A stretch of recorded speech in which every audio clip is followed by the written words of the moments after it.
বাংলাদেশে খুব অদ্ভুত অদ্ভুত বিষয় হঠাৎ করে আলোচনায় চলে আসে।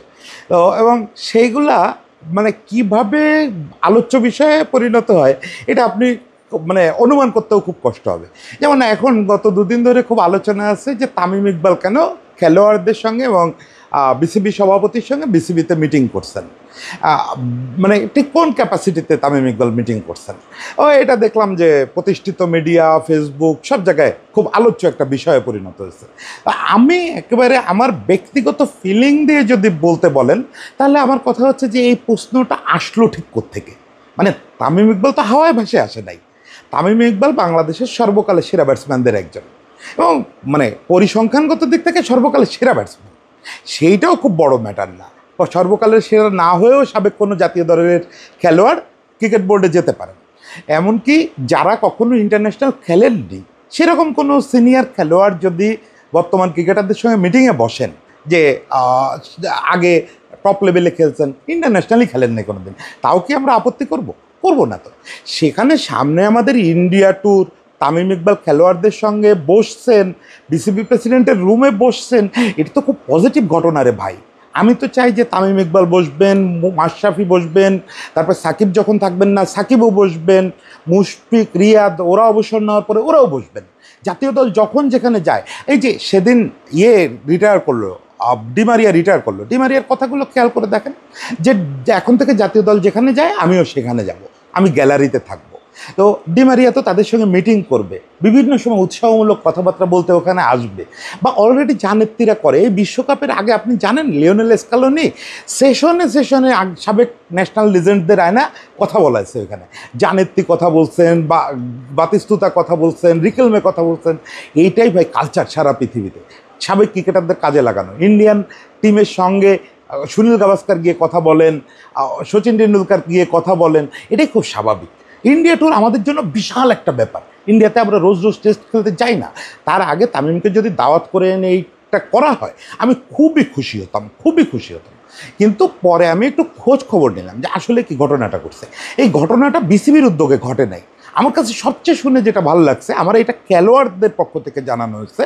মানে আমি খুবই যেটা হয়েছে এগুলো দেখার পরে দু একজন খেলোয়াড়ের ফোন দিচ্ছি, জানতে চাইছি যে ভাই আপনারা কী নিয়ে বসছিলেন, তামিম এখানে কেন আসছিল। ও খেলোয়াড়রা আমাকে কনফার্ম করলেন যে তারা তামিমকে ফোন করছিলেন, ফোন করে বলছেন যে ইন্ডিয়া টুরের আগে তারা তামিমের সঙ্গে কিছু বিষয় নিয়ে কথা বলতে চান এবং সেটা প্রেসিডেন্টের সামনে কথাটা বলতে চান। সেখানে কী কী বিষয় এইটা ভাই তারা ডিসক্লোজ করে নেয়। হয়তো এই সামনের খেলা টেলা নিয়ে হতে পারে।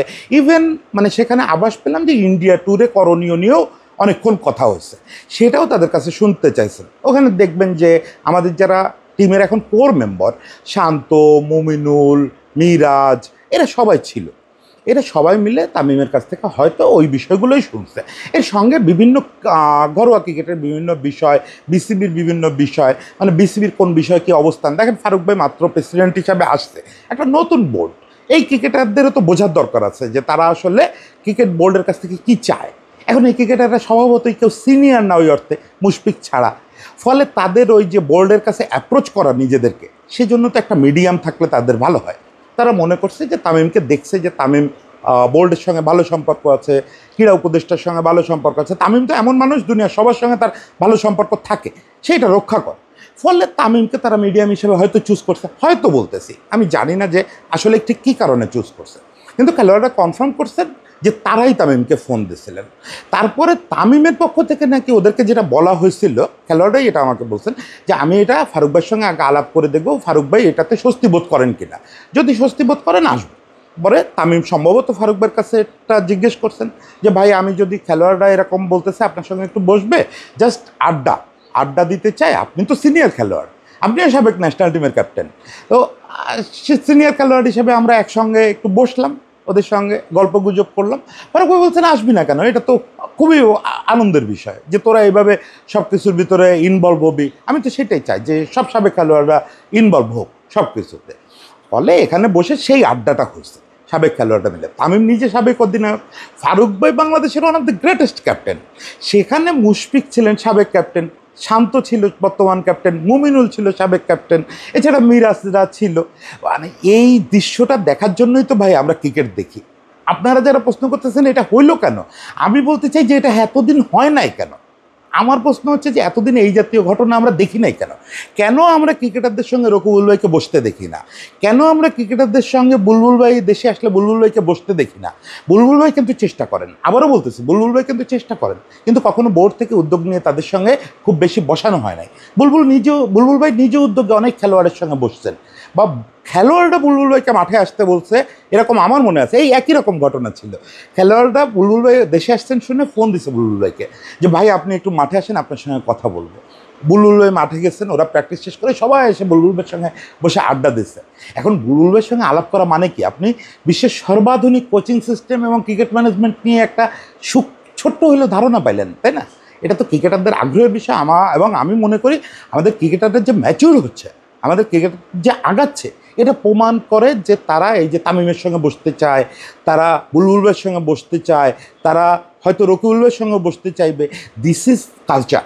আমরা বারবার যে ক্রিকেট কালচারের কথা বলি, আজকে যারা এই কথাগুলো বলতেছেন এদের মুখেই কিন্তু আমরা অনেকবার শুনছি যে ক্রিকেট কালচার নাই, ক্রিকেট কালচার নাই। এটাই তো সেই ক্রিকেট কালচার, যে আপনি আপনার সিনিয়র ক্রিকেটারদের কাছ থেকে একটা মশাল ক্যারি করার জন্য তাকে ফোন দিবেন, বলবেন যে আপনার কাছে যা আছে আমাকে দেন, আপনি ইন্ডিয়ার বিপক্ষে কেমনে ওই ইনিংসটা খেলছিলেন সেটা আমাকে বুঝায় বলেন। এই যে আশরাফুল দেশে আসছে, আশরাফুল আজ বাদে কাল চলে যাবে, আশরাফুলকে অবশ্যই বসানো উচিত ছিল এই টিমের সঙ্গে, কারণ ইন্ডিয়ার এগেনস্টে ব্যাটিং কীভাবে করতে হয় সেটা আশরাফুলের চেয়ে ভালো কেউ জানে না। শুধু নিজের এক্সপিরিয়েন্সের কারণে না, আশরাফুল টেকনিক্যালি বাংলাদেশের সাবেক ক্রিকেটারদের মধ্যে সবচেয়ে শার্প লোক। ও টেকনিক্যালি ক্রিকেট এত ভালো বোঝে, বাংলাদেশে আমি একবার মুখস্থ বলতে পারি, আর কেউ বোঝে না। আশরাফুলকেও বসানো উচিত ছিল, এবং আশরাফুলও বলতে পারতো যে ওদের কী করতে হবে। এইগুলো যত বাড়বে তত আপনি ক্রিকেট আগাবে।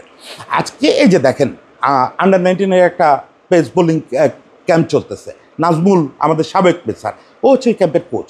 কিন্তু আপনি একটা জিনিস খেয়াল করছেন যে এই যে পাকিস্তান থেকে ফিরে আমাদের পেসাররা নাহিদ রানা, তাসকিন, তারপরে হাসান, এরা সবাই ওই ক্যাম্পে গেছে। ক্যাম্পে গিয়ে ওদের সঙ্গে কথা বলছে, ওদের গ্রিপ দেখায় দিচ্ছে, কেউ রান আপ দেখায় দিচ্ছে, কেউ কিচ্ছু করে নাই, শুধু পিঠে হাত রাখছে। এটা অনেক বড় ব্যাপার। এই যে সাবেক খেলোয়াড়রা ন্যাশনাল টিমরে উদ্বুদ্ধ করবেন, ন্যাশনাল টিমের খেলোয়াড়রা আন্ডার-19কে উদ্বুদ্ধ করবে, এটাই হচ্ছে কালচার। এভাবেই ব্যাটন হাত চেঞ্জ হয়, এভাবে আপনার কালচার আগায় যায়। একজন সুনীল গাভাস্কর না থাকলে একজন সচিন টেন্ডুলকার হবে না, একজন সচিন টেন্ডুলকার না থাকলে একজন বিরাট কোহলি হবে না। তো আমরা তো চাই তামিমের চেয়ে একজন বড় ক্রিকেটার বেরোয় আসুক। সেই বড় ক্রিকেটার বের হয়ে আসার প্রক্রিয়াই কিন্তু এই তামিমদের সঙ্গে কথা বলা। ফলে সাধারণ ঘটনাটাকে নিয়ে খুব বেশি জলঘোলা করবেন না। আমরা চাই তামিম, সাকিব, মাশরাফি, মুশফিক, রিয়াদ, এদের প্রত্যেকের এক্সপার্টাইজটা আমাদের তরুণ খেলোয়াড়দের ভিতরে ছড়ায় পড়ুক। সেই ছড়ায় পড়ার কোনো প্রক্রিয়ায় শুধু শুধু সন্দেহের চোখে দেখবেন না।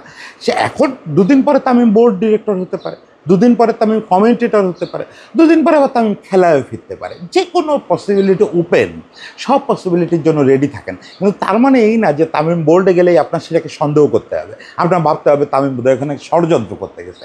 দুনিয়ার সব জায়গায় ষড়যন্ত্র খোঁজার দরকার নেই, কিছু জিনিসটা পজিটিভলি দেখেন। এই পজিটিভলি দেখাটাই আমাদের ক্রিকেটকে আগায় দেবে। তো আশা করি সেই পজিটিভ ব্যাপারে প্রভাব ইন্ডিয়া সফরে পড়বে। সেই সফরের অপেক্ষায় থাকলাম, ভালো কিছুর অপেক্ষায় থাকলাম। সবাইকে শুভেচ্ছা।